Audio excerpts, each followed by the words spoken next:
Isu darjah 1 mula dari umur 6 tahun. 6 tahun, darjah 1. Malaysia baru nak buat. Nak abang lagi. Di Asia Tenggara ni, kebanyakan negara di Asia Tenggara ni dah buat lama dah.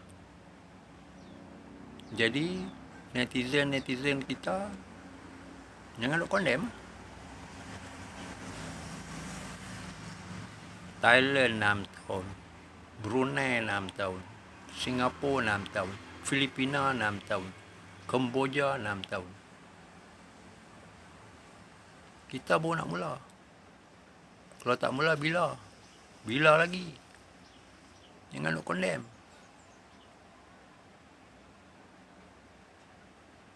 Kerajaan yang lepas-lepas tak terfikir nak buat. Hapus peperiksaan pun netizen tak bising. Ini nak mula darjah 1 umur 6 tahun. Bunyi buat apa? Tak nak satu perubahan. Zaman dah berubah. Bila sebut darjah 1 umur 6 tahun, riuh. Oh, negara maju no. Nak tiru negara maju. Negara maju apa? Di Asia Tenggara ni. Negara-negara membangun di Asia Tenggara ni dah buat lama dah. Buat cek kat UNESCO.